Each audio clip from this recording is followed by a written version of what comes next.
Some say the most beautiful moments in life reveal themselves in unexpected ways. But what happens when your dream day turns into your worst nightmare? Before we begin this incredible true story, make sure to like this video and subscribe to our channel for more inspiring content that will leave you speechless. The grand ballroom of the Bellevue Hotel sparkled with golden light, reflecting off crystal chandeliers and the joyful tears of 200 guests. Sarah Collins, now almost Sarah Montgomery, stood at the altar in her custom-designed wedding dress, a vision in ivory lace and delicate beadwork that had taken 6 months to create. Her dark hair was styled in an elegant updo adorned with baby's breath and tiny pearls that matched her grandmother's necklace. Everyone agreed she was the most radiant bride they'd ever seen. James Montgomery, her fiancé of 3 years, stood beside her in a tailored black tuxedo, his confident smile lighting up his classically handsome face. At 35, he was a successful investment banker whose charm and ambition had captivated Sarah from their first meeting at a charity gala. Their whirlwind romance had been the envy of their social circle, dinner parties at exclusive restaurants, exotic vacations, and now this wedding that no expense had been spared for. "I've never seen a more perfect couple," whispered Catherine, Sarah's maid of honor and best friend since college, as she stood behind her, carefully arranging the cathedral-length veil. "If only that were true." Sarah's smile remained fixed as she felt the familiar flutter of anxiety in her stomach. The same anxiety that had been growing over the past year but that she'd pushed away, dismissed as pre-wedding jitters, or rationalized as the natural stress of planning such an elaborate celebration while balancing her career as a pediatric nurse. The string quartet played softly in the background as the officiant began the ceremony. Sarah's parents watched proudly from the front row, her father wiping away tears. They had contributed significantly to this $100,000 wedding, delighted that their daughter had found someone so accomplished and from such a good family. "Dearly beloved," the officiant began, his voice resonating through the ornate space. "We are gathered here today to witness the union of Sarah Elizabeth Collins and James William Montgomery in holy matrimony." Sarah took a deep breath. This was it. The moment every girl supposedly dreams of. So why did a part of her feel like she was watching herself from a distance, like an actress in someone else's play? The ceremony progressed beautifully. They had written their own vows, or rather, James had insisted on it, hiring a professional writer to craft words that would reflect their unique bond while ensuring they would impress their guests. When it was his turn, James spoke eloquently about destiny and partnership, his voice never wavering, his eyes locked on hers with an intensity that once made her weak in the knees but now made her feel somehow smaller. "Sarah," he concluded, "you are the missing piece that makes my life complete. I promise to cherish and protect you, always." The crowd sighed appreciatively. Several guests dabbed at their eyes. It was picture perfect. Then it was Sarah's turn. She opened her mouth to begin her vows, but suddenly her mind went blank. The carefully memorized words evaporated as she looked into James' eyes. Instead, unbidden, a different thought surfaced, a memory from 3 months ago when he'd criticized her choice of dress for a dinner with his colleagues, insisting she changed 3 times until he was satisfied. Or the time he'd, jokingly, told her friend she wasn't smart enough to understand his work. Or how he'd gradually isolated her from several of her old friends, claiming they were bad influences who didn't understand their relationship. She hesitated, just for a moment. James' smile tightened almost imperceptibly, but she recognized the warning sign, the slight narrowing of his eyes, the tension in his jaw. It was the look that usually preceded what he called necessary discussions about her behavior. "Sarah," the officiant prompted gently. She swallowed and began reciting the vows that had been chosen for her. "James, from the moment we met, I knew you were the one who would complete me. Your strength gives me purpose, your wisdom guides me." She spoke the words that didn't feel like her own. She noticed James relaxing, his smile returning to its camera-ready perfection. The guests collectively released the breath they'd been holding during her pause. When she finished, the officiant continued with the ceremony. They exchanged rings, hers an enormous diamond that felt heavier than it looked, his a simple platinum band he'd allowed her to choose. "By the power vested in me, I now pronounce you husband and wife," the officiant declared. James, you may kiss your bride. James pulled her toward him possessively, one hand on the small of her back, the other cupping her face. But just before their lips met, Sarah whispered, barely audible to anyone but him, I should have worn the blue shoes instead of the ivory ones. It was an innocent comment, a nervous, stray thought about the last-minute decision she'd made that morning when dressing. The ivory shoes matched perfectly, but the blue ones had been more comfortable during rehearsal. The change in James was instant and terrifying, his charming smile vanished. His fingers dug into her waist, and before Sarah or anyone could process what was happening, his right hand left her face and struck her cheek with a sharp, sudden slap. The sound echoed through the silent ballroom like a gunshot. 200 guests gasped in unison. Someone dropped a champagne glass, the crystal shattering on the marble floor. The string quartet abruptly stopped playing. Sarah's head had turned with the force of the blow, her veil slightly askew, a red mark already forming on her pale cheek. For a moment, nobody moved. The photographer's camera clicked rapidly, capturing the unthinkable moment reflexively before he lowered his equipment. In shock, James seemed to realize what he'd done almost immediately. His face transformed from anger to horror as he became aware of the hundreds of eyes fixed on him in disbelief and disgust. Sarah, I'm sorry, I didn't mean, he began, reaching for her. Sarah stood frozen, one hand slowly rising to her stinging cheek. The ballroom spun around her as time seemed to slow down. In that crystallized moment, fragments of the past 3 years flashed before her eyes like scenes from someone else's life. She remembered their first date, how charming he'd been, sending flowers to her apartment beforehand. She remembered how quickly he'd wanted to make their relationship official, sweeping her off her feet with grand gestures and intense attention. She recalled how, gradually, his compliments had transformed into constructive criticism about her appearance, her friends, her job, her interests. How his concern for her well-being had slowly morphed into control over her decisions. She saw with sudden clarity how she'd rationalized his behavior, made excuses, blamed herself. How she'd slowly surrendered pieces of her identity to keep the peace, to maintain the fairy tale everyone believed they were living. The room remained in stunned silence as these realizations crashed over her like waves. Her parents half rose from their seats, uncertain what to do. Her father's face had darkened with rage, her mother's hand covered her mouth in horror. Catherine had stepped forward protectively, but remained frozen in place, waiting for a cue from her friend. And then, in that suspended moment of shock and revelation, Sarah did something that no one, least of all James, expected. She smiled. It wasn't a happy smile or a forgiving one. It was the smile of someone waking from a long, confusing dream to find reality suddenly, blindingly clear. With deliberate movements, Sarah reached up and removed her veil completely, unpinning it and letting it fall to the floor.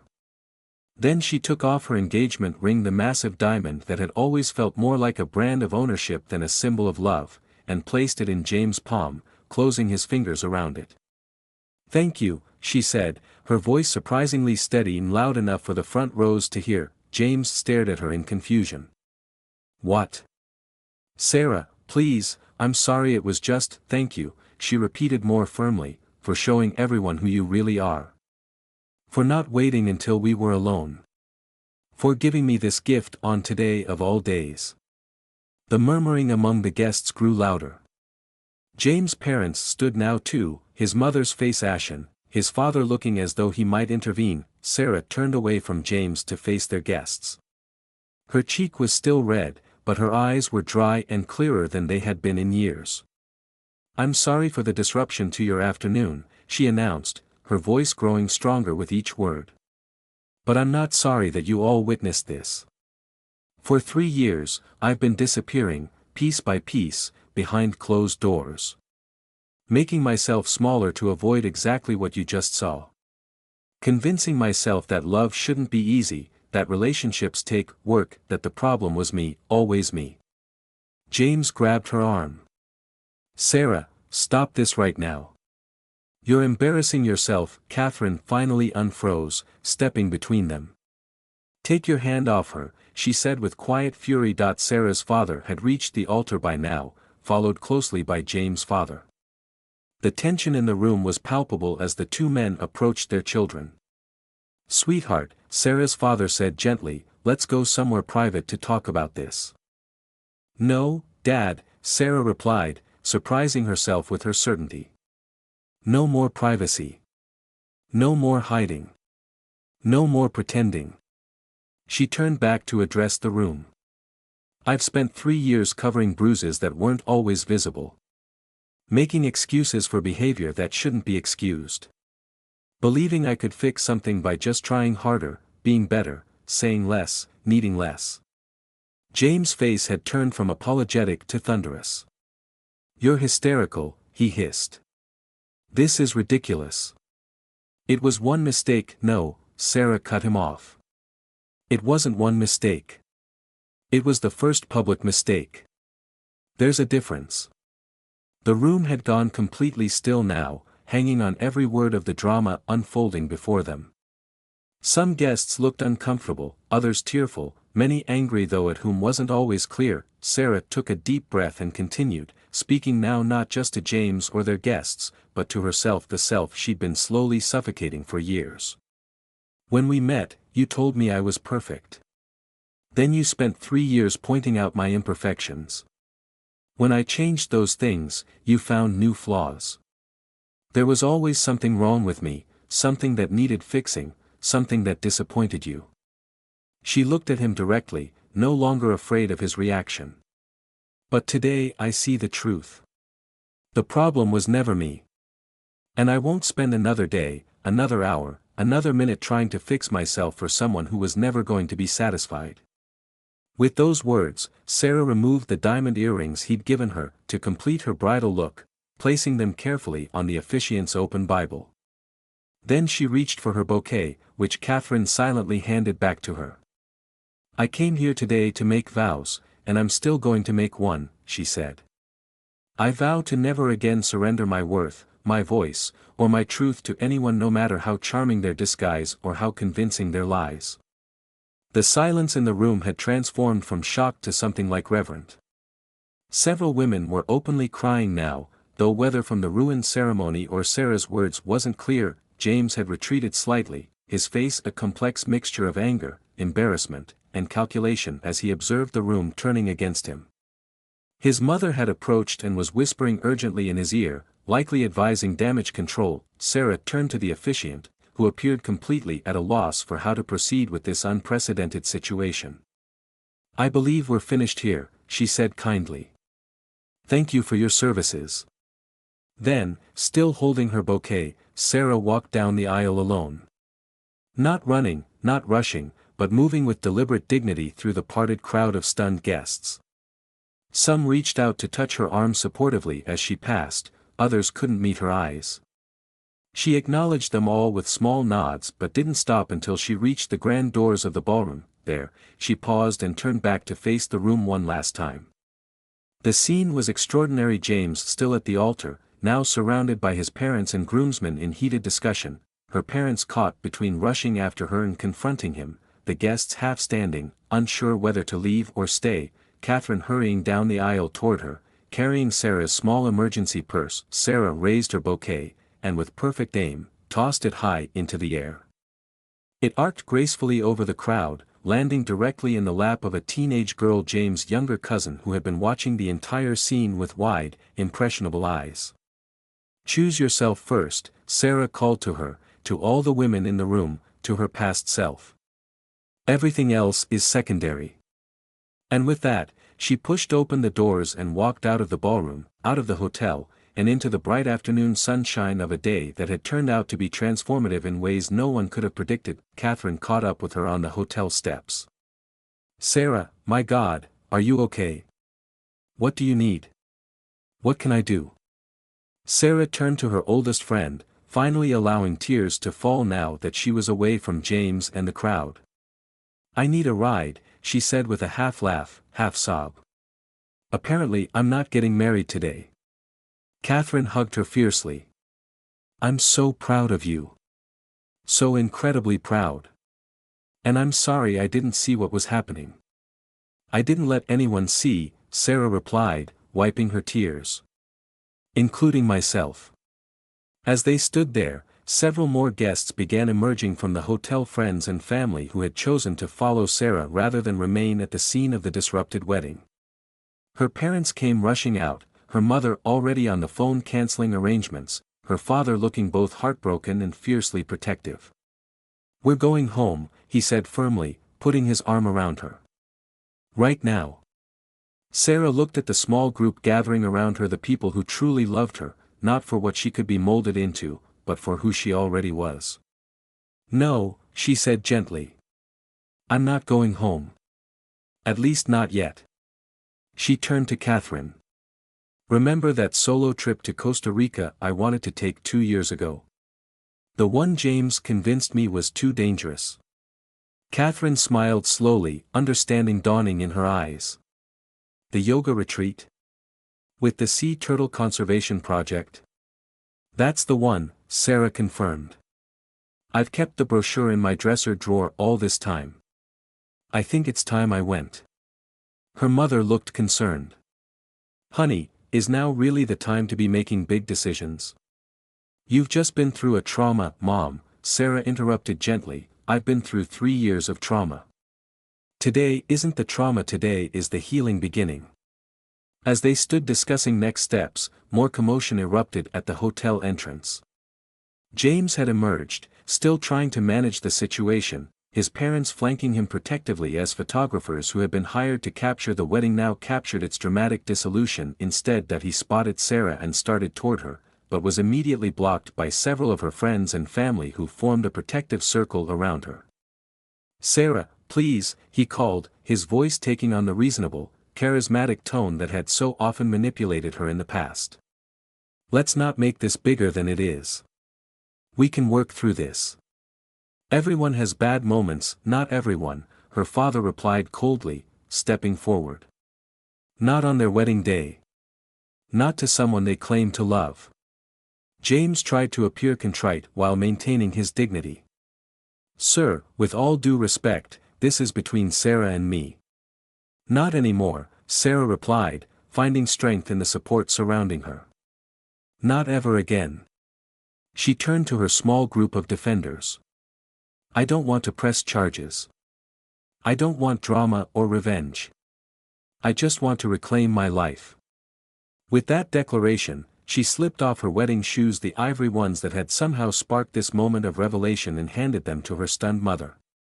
Standing barefoot on the hotel steps, she felt grounded for the first time in years. "Catherine, can I stay with you tonight? I need to make some calls about that retreat." "Of course," Catherine replied immediately. "My couch is your couch. Or my bed, I'll take the couch. Whatever you need." As they began walking toward Catherine's car in the parking lot, James called out one last time, his voice now tinged with the anger he could no longer completely disguise. "So that's it? You're just throwing away 3 years over one mistake? What about everything I've done for you? You'd be nothing without me." Sarah paused but didn't turn around. "Actually," she said, just loudly enough for him to hear, "I'm everything without you. I just couldn't see it until now." 6 months later, Sarah sat on the beach in Santa Teresa, Costa Rica, watching the sunset paint the sky in breathtaking shades of orange and pink. Her skin was tanned, her hair lighter from the sun, her body stronger from daily yoga and sea turtle conservation work. But the most significant change wasn't physical, it was the peace she'd found, the reclaiming of her voice, her choices, herself. The viral video of "The Bride Who Walked Away," as she'd become known after someone's wedding footage found its way online, had unexpectedly turned her into a reluctant symbol of self-respect and courage for thousands of women. She'd received countless messages from people sharing their own stories of relationships they'd found the strength to leave after witnessing her moment of clarity. She hadn't planned to become an advocate, but she embraced the opportunity to transform her pain into purpose. With Catherine's help, she'd started a small foundation to help people leave abusive relationships, using some of the surprising speaking fees she'd received from women's organizations asking her to share her story. Her phone pinged with a text message. It was from her mother, sending a photo of the family dinner table back home, with the caption, "We miss you, but we're so proud of the woman you've become." Come home when you're ready. Sarah smiled and typed back, love you all. I'm exactly where I need to be right now. As the last rays of sunlight disappeared below the horizon, Sarah thought about the unexpected journey that had brought her here. How the worst moment of her life had somehow become the catalyst for the best version of herself. She no longer defined herself by that dramatic wedding day. The slap wasn't what had changed her life, her response to it had. The moment she chose herself, everything had changed. A group of her fellow volunteers called to her from further down the beach. They were heading into town for dinner and wanted her to join them. These were new friends who knew her story but saw her as so much more than just that bride. They saw her strength, her kindness, her growing confidence. As she jogged to catch up with them, Sarah realized that the fairy tale ending she'd once dreamed of hadn't disappeared. It had simply transformed into something far more meaningful than a white dress and diamond ring. It had become the story of a woman who found the courage to write her own happy ending. And that's how sometimes the most painful moments become our greatest gifts, Sarah would later tell a room full of young women at a college workshop on healthy relationships. Not because pain itself is valuable, but because our response to it can reveal strength we never knew we had. The applause that followed her speech was thunderous, but nothing compared to the quiet sense of purpose that now guided her days. Thank you for watching this incredible true story of courage and self-discovery. Sarah's journey reminds us all that real strength isn't about enduring the unendurable, it's about having the courage to walk away and choose yourself when necessary. If this story touched you or someone you know, please like this video, share it with others who might need to hear this message, and subscribe to our channel for more inspiring content that could change lives. Remember, the most important relationship you'll ever have is the one with yourself. Make it a loving,